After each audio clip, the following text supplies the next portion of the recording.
Dissect your successes and the reciprocity of gratitude. We so often focus on failure, don't we? When we study failure, obsessed with failure. We dissect failure and our failures. We dissect them so much we end up intoxicated with them to the point of disillusion. You see, happiness is an emotional response to an outcome. If I win, I will be happy. If I don't, I won't. It's an if-then, cause and effect, quid pro quo standard that we cannot sustain because we immediately raise it every time we attain it. You see, happiness demands a certain outcome. It is result reliant. And I say if happiness is what you're after, then you're going to be let down frequently and you're going to be unhappy much of your time. Joy, though, joy is a different thing. It's something else. Joy is not a choice. It's not a response to some result. It's a constant. Joy is the feeling that we have from doing what we are fashioned to do. Life is not easy. It is not. Don't try to make it that way. Life's not fair. It never was. It isn't now, and it won't ever be. Do not fall into the trap, the entitlement trap, of feeling like you're a victim. You are not. Get over it and get on with it. And yes, most things are more rewarding when you break a sweat to get them. So be brave, have courage, and when you do, you get stronger, you get more aware, you get more respectful of yourself and that which you fear. My hero, that's who I chase. Now, when I was 15 years old, I had a very important person in my life come to me and say, who's your hero? And I said, I don't know, I got to think about that. Give me a couple of weeks. I come back 2 weeks later. This person comes up and says, who's your hero? I said, I thought about it. You know who it is? I said, it's me in 10 years. So I turned 25 10 years later. That same person comes to me and goes, so are you a hero? And I was like, not even close. No. She said, why? I said, because my hero is me at 35. So you see, every day, every week, every month, and every year of my life, my hero's always 10 years away. I'm never going to be my hero. I'm not going to attain that. I know I'm not. And that's just fine with me because that keeps me with somebody to keep on chasing. So to any of us, whatever those things are, whatever it is we look up to, whatever it is we look forward to, and whoever it is we're chasing, to that I say amen. To that I say, all right. You knew that there is something to be extracted from living life. How did you get that frame of reference? Like, that's so useful, but I don't think most people have that. Man, I don't know exactly where I got it. I mean, I would say, again, to call back that Australian year where I did not have a choice, where I was forced into that situation and saw the green light assets from being alone and quite lonely.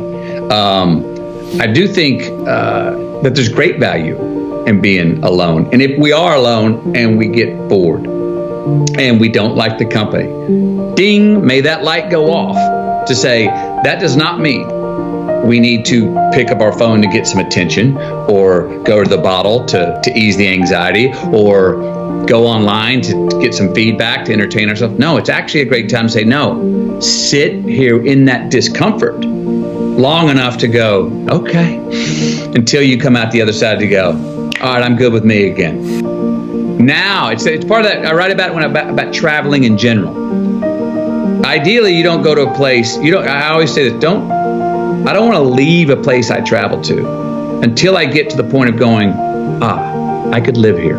This could be my existence. And as soon as I get to that point, then I'm like, okay, you can go. Now I can go. That's the same thing in the personal journeys. Stick with it till you get through the discomfortable to uncomfortable times, until you go, you know what? I can spend time with myself. I could do this. I could do this forever. Well, then it's okay to go re-engage, pick up your phone, go see your friends, go have a drink, what have you. Go look for those things that are the other relationships in life.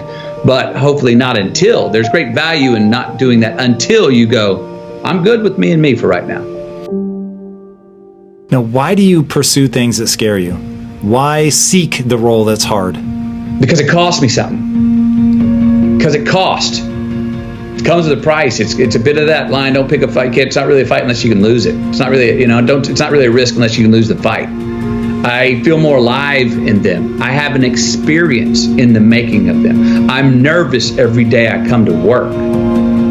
I feel like when I nail a day and I knock it and I know I did, I feel like, yes. I have a measure at the end of the day of like, you set out to do something, you prepared for it, you had intention, and you did it. And maybe even found some magic in the day.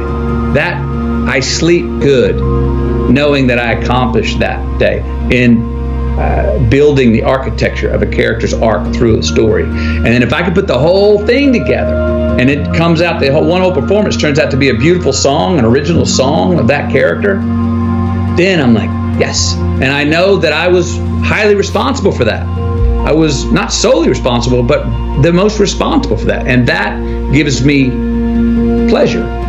That gives me gratification. That makes me feel, gives me significance. That gives me confidence. If I don't pull it off, and I do have a day where I'm like, oh, no, you didn't ever, and it was my fault. I would rather, with these kind of roles, I can look in the mirror and go, so guess who's responsible for not pulling it off? You, McConaughey. In the same way, when I go, guess who's responsible for pulling it off? I like knowing who, you. And it was also, again, work that challenged the vitality of my life. Dramatic roles allow you, the actor, to have as high of a ceiling or as low of a basement, from love to hate, from happiness to pain, as that particular actor wants to bring to it. That's what's inherently beautiful about dramas. Okay, you're the part. You're playing the role. Are you going to emulate that person through yourself? That is a vital thing. That I feel, that makes me sweat. That makes me sleep better at the end of the day. That gives me a sense of accomplishment. I'm like, yes, I did what I intended to do. I prepared for it, was ready. Oh, the day didn't go how I thought it was going to go. But I called audibles along the way, enrolled, and still told the truth on my man, the character. That gratification feels good. Unbelievable is the stupidest word in the dictionary. Should never come out of our mouths. Think about it. To say, oh, wow, what an unbelievable play. It was an unbelievable book, an unbelievable film, an unbelievable act of courage. Really? It may be spectacular, it may be phenomenal, most excellent or outstanding, but unbelievable? Give others and yourself more credit. It just happened. You witnessed it. You just did it. Believe it. Give your obstacles credit. That there's a responsibility to freedom, and that there is freedom in responsibility. You know, and that earn your way there. We remember the stuff we earn, the stuff we experience, more than what the teacher tells us or what someone gives us for free. We just do. We broke a proverbial sweat on it, whether it was mental or physical or whatever. We built it. We understand. We felt how we got it, how we achieved it, how we got what we wanted. Those stick with us, whether we forget them intellectually. They were written in our lineage, and they build resilience, and they build a healthy, true optimism going forward to know that, oh no, I've worked for something before and achieved it. Delayed gratification. Oh, there are choices I can make today for myself that will pay me back later in life. So there are choices we make. If you're going to say right now, I'm going to lie, cheat, and steal to get what I want, and I got it. I got an immediate green light.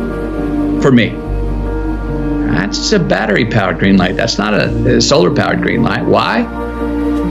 Because now, everywhere I go, I got to look over my shoulder to see if someone's there that I lied, cheated, and stole from. And when I'm doing that, I'm stealing whose time? My time. Now I'm not freedom. I'm not free. I don't have the freedom. I didn't create freedom in my future because I chose to make an irresponsible act that I left crumbs. I've now got reasons to look over my shoulder. And the more things we do to create in our future that we got to look over our shoulder, the more of our most precious thing we have in our life's time that we're stealing from ourselves.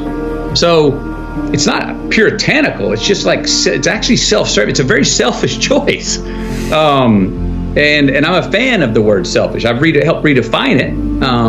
But I believe that there are selfish choices we can make that are the most selfless, that there are selfless choices that we can make that are the most selfish choices. Those two are not a contradiction, and we see them that way. Responsibility is appreciation of a past. It's building of a lineage. It's investing in ourselves. It's investing in something we started to build yesterday that we want to take into tomorrow. There's a response that gives us freedom.